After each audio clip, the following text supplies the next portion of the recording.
ایک صبح کو آل مصطفیٰ کا یہ قافلہ کوفہ کے قریب تھا کہ ایک عورت اپنے ایک ہاتھ میں چند سوکھی روٹیاں لیے پکار رہی تھی کہ اے قافلے والو، خدا کے لیے ذرا قافلہ روکو۔ اس بوڑھی عورت کی فریاد پر قافلہ روک لیا گیا اور وہ بوڑھی عورت لکڑی کے سہارے عمر بن سعد کے پاس گئی اور التجا کی کہ مجھے قافلہ کے سالار کے پاس پہنچا دو۔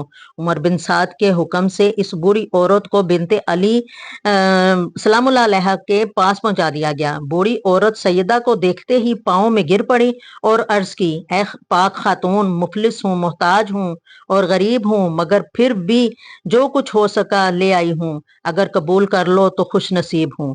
سیدہ زینب سلام اللہ علیہ نے فرمایا، اماں جی، تمہاری اس تکلیف کا شکریہ کہ تو نے اس جنگل پردیس میں ہماری مہمان نوازی کی۔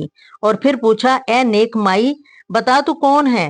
بوڑھی عورت نے جواب دیا کہ میں کسی زمانے میں خاتون جنت حضرت فاطمہ سلام اللہ علیہ کی کنیز تھی، ان کے کپڑے دھویا کرتی تھی اور ان کے برتن صاف کیا کرتی تھی اور دن رات ان کی خدمت میں رہا کرتی تھی۔ خاتون جنت کی جائی نے پوچھا، اماں، اس زمانے کی کوئی بات تو بتا۔ بوڑھی عورت نے عرض کی، اے پاک بی بی، جس زمانے میں میں حضرت فاطمہ سلام اللہ علیہ کی کنیز تھی، ان دنوں ان کی گود میں ایک چھوٹی سی بچی تھی جس کا نام زینب تھا۔ اس عورت نے اتنا کہہ کر سیدہ زینب کی طرف آنکھیں پھاڑ کر دیکھا تو دل پھڑک اٹھا اور عرض کی، اے پاک خاتون، خدا کے لیے مجھے جلدی بتاؤ کہ آپ کون ہیں، آپ کا نام کیا ہے اور حضرت فاطمہ سلام اللہ علیہ سے آپ کا رشتہ کیا ہے، اس لیے کہ میں آپ کی صورت میں فاطمہ سلام اللہ علیہ کی جھلک دیکھ رہی ہوں۔ نہیں نہیں، جھلک ہی نہیں بلکہ تصویر فاطمہ دیکھ رہی ہوں۔ نبی کا واسطہ بتاؤ کہ آپ کا ان سے کیا تعلق ہے۔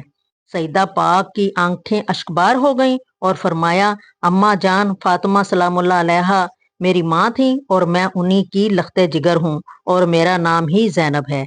اس عورت نے یہ سنا تو سیدہ کو کلاوہ میں بھر لیا اور دھاڑے مار کر رونے لگی اور بولی، بی بی، میں نے تجھے اپنی گود میں کھلایا ہے، میں دعا کیا کرتی تھی کہ کبھی اس پاک صورت کو دیکھ لوں، اللہ کا شکر ہے کہ مرنے سے پہلے وہ پاک صورت دیکھ لی ہے۔